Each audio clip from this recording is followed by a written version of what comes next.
Je vais faire ce que j'appelle une commission d'enquête officieuse et décentralisée où on va venir réétudier l'affaire du Godemiché du carrefour Langueux. L'emballage.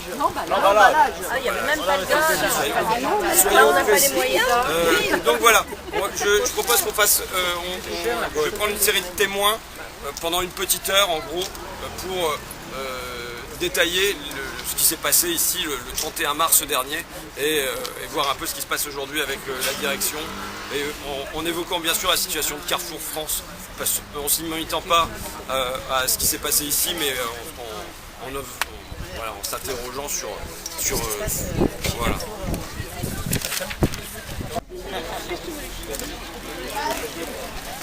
Allez, moi d'abord je viens parce que c'est Zora qui m'a interpellé. Zora, j'avais fait intervenir sur le plateau de On n'est pas couché, puisqu'elle nous avait alerté sur la situation des caissières et des salariés de Carrefour qui voyaient leur prime divisée par 10 en même temps on ne diminuait pas les dividendes des actionnaires. Et c'est elle qui m'a dit qu'il faut venir ici parce qu'ici il y a un salarié qui se fait virer pour un motif qui est c'est creux quoi. Donc elle m'a expliqué le motif. Ça me paraît. Moi, je veux dire, la question c'est où est l'indécence aujourd'hui? Est-ce que l'indécence aujourd'hui, c'est de poser un emballage de sextoy sur le pare-brise d'une voiture de la direction de Carrefour?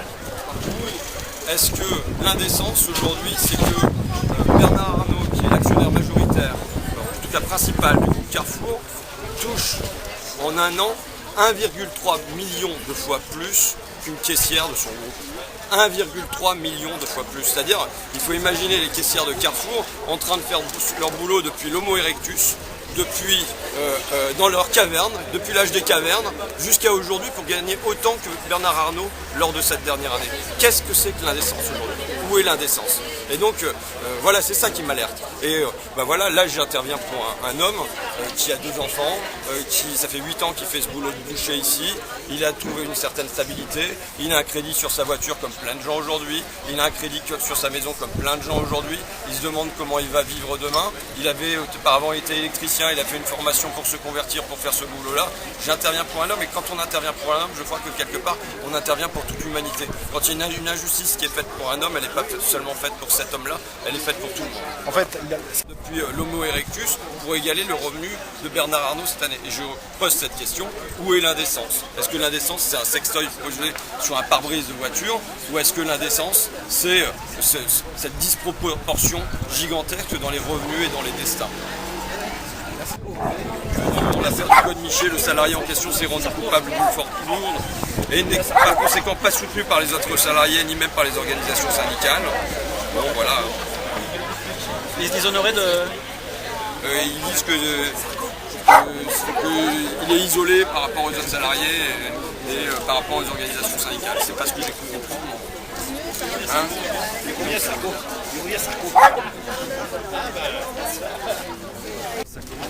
Bon, enfin, c'est pas grave. C'est comme des nerfs, il faut avoir comme des nerfs plantés dans la société et que ces nerfs vous envoient des charges et qu'elles vous invitent à vous pousser. Sinon, moi, je veux dire, j'étais bien à Amiens, je peux être confortablement installé à Paris et me dire putain, je vais pouvoir me faire taper un aller-retour à Saint-Brieuc. Voilà, c'est il faut qu'on vous pousse un petit peu derrière. Et là, concrètement, comment ça va se passer? Je vais enfiler mon écharpe pour ouvrir la commission d'enquête officieuse et décentralisée. Et puis j'ai préparé comme un canevas de commission avec d'abord le contexte, pourquoi il y a eu un mouvement le 31 mars, qu'est-ce qui s'est passé le 31 mars ici, pour en arriver à l'affaire du Godemiché, mais en le replaçant dans un contexte plus large.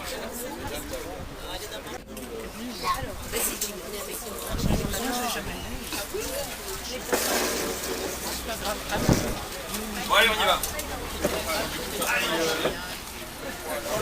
Non, ouais, je vais donc. Ce que je vous propose, c'est donc de faire une commission d'enquête officieuse et décentralisée. C'est bon aussi, pas? Ouais, on démarre.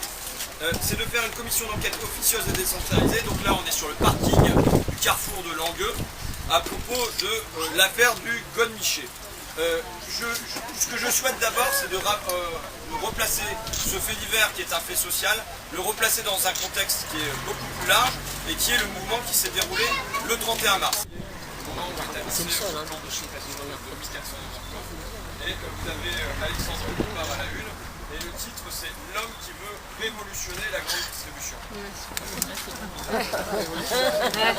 Alors pour l'anecdote qui n'en est pas une en vérité, il se trouve que Carrefour, l'actionnaire principal, c'est Bernard Arnault, et il se trouve que Le Parisien, l'actionnaire principal du Parisien, c'est également Bernard Arnault.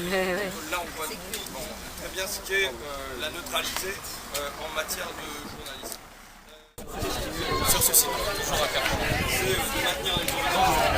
Très bien, même s'il y avait besoin d'arranger l'entreprise, j'étais là. Ça avait des personnes qui étaient plus souvent. Ça a toujours été dans le bon sens du travail. J'ai jamais eu de soucis. On n'a jamais beaucoup de soucis, si vous voulez, au niveau professionnel. Donc, je comprends pas aujourd'hui qu'on en est arrivé.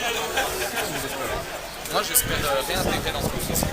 J'espère réintégrer l'entreprise, retrouver mon travail, travailler avec mes collègues pour éviter qu'ils subissent justement tout ce qui s'est passé. Parce que la direction va se servir de ça pour pouvoir mettre la pression aux employés qui veulent limiter un petit peu et se battre pour réclamer leurs droits. Donc, c'est ce genre d'histoire après qui vont servir. Donc, non, moi j'estime ne pas être en faute et pouvoir réintégrer mon poste de travail. Et ça a été une injustice qui a été subie par les salariés parce que tout ce qu'ils vivent dans les magasins aujourd'hui, c'est-à-dire des conditions de travail difficiles, des heures, ils n'arrêtent pas de travailler des heures et des heures, ils ne remplacent pas les effectifs, leurs conditions deviennent de plus en plus pénibles. Et à ça, vous rajoutez en plus ça, et là c'est plus possible. Donc là, ça a été la goutte qui a fait déborder le vase. Et il y a eu un appel national de tous les syndicats. Et là, tous les salariés sont sortis pour dire leur ras-le-bol général de ce qui se passe chez Carrefour. Voilà. Et notamment, ça a été une des gouttes qui a fait déborder le vase. En plus, il faut savoir qu'il y a eu le dimanche qui est arrivé, parce que voilà, Carrefour veut nous imposer à travailler les dimanches. Et à partir de là, vous comprendrez que les salariés vivent plus, deviennent esclaves du travail. On passe notre vie dans les magasins, notre vie au travail. Et ça, quand vous avez en plus, on vous dit maintenant vous allez toucher que 57 € et 22 € pour les étudiants. On a les preuves de ce qu'on dit, 22 €. Et que des actionnaires vont toucher 356 millions qui vont être reversés sur notre dos à nous. Non, là c'est plus possible.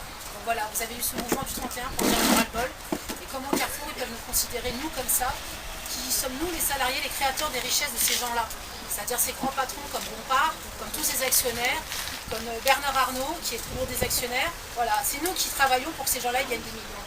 Et ça, c'est pas normal que nous, on n'ait pas au moins un minimum de respect, parce qu'on parle de respect, et avoir au moins des salaires décents, qu'on ne vienne pas pleurer pour des intéressements. Parce que, voilà.